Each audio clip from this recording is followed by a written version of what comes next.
Salut tout le monde, bienvenue sur Cinéview, votre interview cinéma préférée. Aujourd'hui, on va interviewer un humoriste et pas n'importe lequel car il s'agit de Thomas Wiesel. Ça va parler humour avec le cinéma et on remercie encore le Théâtre du Passage de nous avoir prêté ses locaux. Je vous laisse venir avec moi, c'est juste par ici.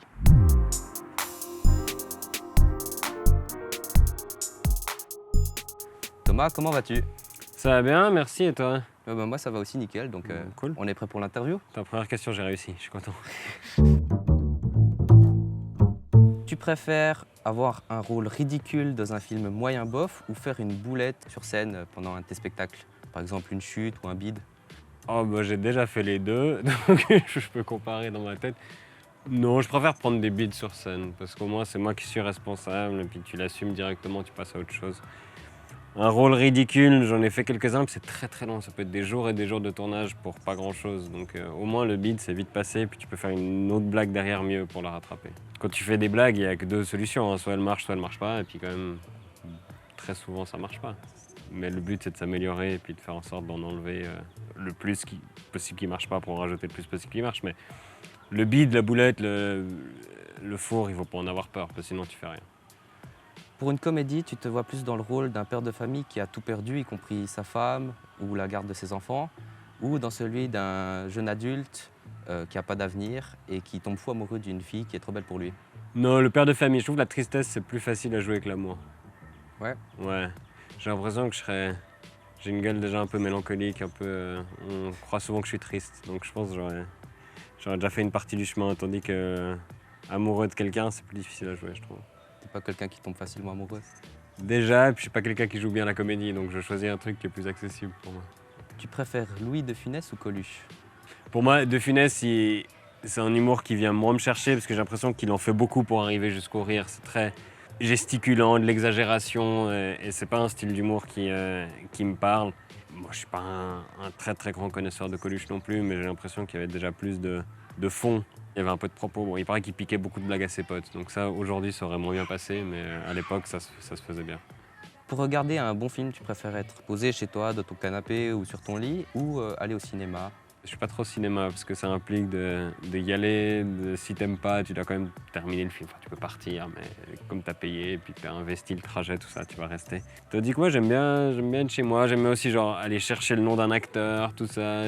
Si j'ai une connerie à dire pour faire une blague pendant le film, je la dis à ma copine, tandis que dans une salle, t'as des « oh, chut !» Enfin, l'écran est plus petit, le son est moins bien, tout ça, mais je suis un peu myope, je suis un peu sourd, donc ça ne change pas grand-chose. Pour toi, c'est quoi le cinéma? C'est beaucoup de souvenirs. J'ai l'impression que j'allais plus quand j'étais petit, et puis que j'ai passé des très bons moments. Je sais pas si la lanterne magique, ça existe toujours. Oui, ça existe, oui. C'est fou ça. Ça j'adorais, c'était vraiment des moments avec les potes où on découvrait des films qu'on n'avait pas l'occasion de voir, parce que c'était souvent des films un peu plus anciens. Mais ça a toujours été un truc qui était assez éloigné. Comme le cinéma suisse, c'est quand même moins connu, moins représenté. Pour moi, le cinéma, ça reste des films étrangers, quoi. Des films américains, anglais, français. Ouais. Et comme je suis très très peu comédien, je sais pas très bien jouer la comédie, on me propose pas beaucoup de choses dans ce sens-là. Et donc ça reste un truc où je suis vraiment essentiellement spectateur, moi. Est-ce que tu te reconnais un peu dans ton humour dans les comédies françaises? Non, c'est pas trop mon style d'humour. J'ai l'impression que c'est un style qui est plus un peu franchouillard, peut-être un peu génération de mes parents. C'est vrai que quand mon père me dit qu'il a adoré un film drôle, c'est pas là-dessus que je vais l'écouter. Sur d'autres conseils, je l'écoute, mais sur les comédies, je veux pas avoir les mêmes que lui. Les films genre Christian Clavier, Qu'est-ce qu'on a fait au bon Dieu, tout ce genre de trucs, je les ai pas vus. La bande-annonce me suffit pour me dire que ça va pas me plaire, donc je veux pas tellement forcer là-dessus. Parfois, il y a des films belges qui me plaisent un peu plus, Dick Henneck, des choses comme ça me fait rire. Et puis sinon, je pense que j'ai un humour assez anglo-saxon, donc plutôt les comédies britanniques, certaines comédies américaines, de loin pas toutes, mais comédie française, je vais pas me ruer au cinéma. Est-ce que pour toi, l'humour a des limites? Est-ce que tu t'en mets toi-même pour tes spectacles? Oui, mais moi, les limites que je me mets, c'est est-ce que c'est drôle ou pas. Je considère pas qu'il y a des sujets sur lesquels on peut pas faire de blagues. Je considère qu'il y a plein de sujets sur lesquels j'y arrive pas, et donc j'insiste pas. Je considère pas qu'il faut absolument faire une blague sur le sujet si tu forces. Plus le sujet est difficile, plus il y a de quoi être fier quand tu arrives à faire des blagues dessus. Et les gens ont l'impression qu'on est omniscient, puis on va savoir à l'avance ce qui va être bien, ce qui va pas être bien, ce qui va marcher ou pas. Malheureusement, j'aimerais bien, hein, mais c'est pas le cas. Et du coup, bah oui, des fois on se plante, des fois on choisit un sujet où on pense qu'on est drôle, on réalise que pas, et puis on a bon, bah voilà, désolé, c'était pas drôle. Et revenez la prochaine fois. Est-ce que réaliser un film, une comédie, ou encore jouer dans un film ou une comédie, c'est quelque chose qui te plairait? Je suis pas sûr. C'est pas l'objectif en tout cas, c'est pas la direction que prend ma carrière, très honnêtement. On me propose assez peu de rôles parce que bah, c'est pas dans mes cordes, quoi. Il y a tellement de gens qui jouent mieux la comédie que moi, que, à moins qu'ils aient tous une maladie grave, ce qui est un peu arrivé ces derniers temps. Donc c'est vrai que j'ai joué dans un film cette année, je sais pas pourquoi, mais c'était vraiment un tout petit rôle. Mais sinon, on me propose pas grand chose. Et puis réaliser, moi, j'ai pas tellement de vision, moi je suis pas très bon avec la fiction.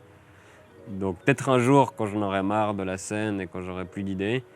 Mais a priori, j'ai l'impression que tellement de gens ont envie de faire ça, ont du plaisir à faire ça, ont plein d'idées pour ça, et puis moi pas tellement, que je me force pas. Je ferme pas du tout la porte à faire ça un jour, mais j'aime pas trop sortir de ma zone de confort, donc je pense qu'il va me falloir un petit peu de temps. Est-ce que tu penses qu'on devrait réaliser une comédie sur la crise sanitaire, la gestion, tout ça? J'ai l'impression que c'est trop tôt, déjà parce que la crise n'est pas terminée. Donc c'est dur, je trouve, de faire de l'humour sur des trucs qui sont encore en cours. Pendant le premier confinement, ils avaient lancé plein de projets. Il y avait Danny Boone qui avait une histoire de comédie, de confiné, machin. Tout le monde était là, ah, c'est une super idée. Et maintenant, tout le monde s'est un peu calmé. Tout le monde en aura le bol, quoi. Bah, on n'avait aucune idée que ça durerait aussi longtemps. C'est vrai que si le confinement avait duré 3 mois et puis qu'on était passé à autre chose, bah, ça aurait presque été un souvenir nostalgique pour beaucoup d'entre nous. Mais là, comme ça tire en longueur et puis que ça impacte la vie de tout le monde encore aujourd'hui, je pense que ça va se faire un jour, mais je pense qu'il faudra que la crise se termine, qu'on ait un peu de recul, et puis là, les gens seront prêts à en reparler avec humour. Là, maintenant, les gens en ont marre. Est-ce que tu as un film préféré? Moi, j'ai de la peine à revoir les films plusieurs fois. Ouais. Du coup, c'est difficile de mettre des films dans ces catégories-là. Il y en a quelques-uns que j'ai revus quelques fois, que j'aime bien, mais ouais, Love Actually, des films un peu comme ça, qui te mettent du baume au cœur pendant 2 heures, ça j'aime bien. Qu'est-ce qu'il y a comme film? Les Star Wars, c'est peut-être les films que j'ai vus le plus souvent. C'est un peu bizarre parce que je suis plutôt quelqu'un de dialogue en général et les moments où il parle pas, ça me fait chier, mais je pense que ouais, les combats de sable laser avec John Williams, l'épisode 1 qui est peut-être un des moins bien de tous les épisodes, il y a un combat de sable laser entre Darth Maul, Obi-Wan et Qui-Gon Jinn avec une musique incroyable de John Williams et je pense que ça c'est un souvenir marquant si je pense aujourd'hui à ça. Est-ce que tu as une anecdote de coulisses, de scène qui te vient à l'esprit? Les trucs que j'aime le moins, c'est quand je fais des galas où tu fais ton passage, puis après, des fois t'as 1 heure, 1 heure et demie où tu fais rien, et puis tu dois revenir saluer.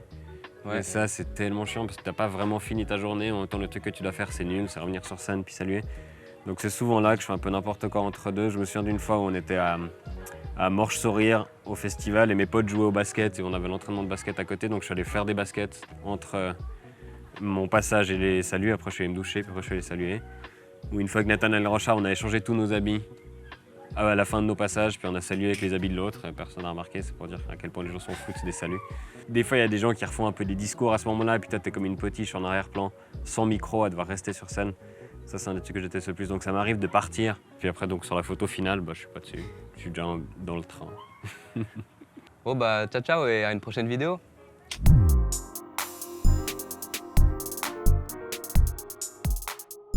T'es plutôt thé froid pêche ou citron? Fais attention à ce que tu dis. Citron.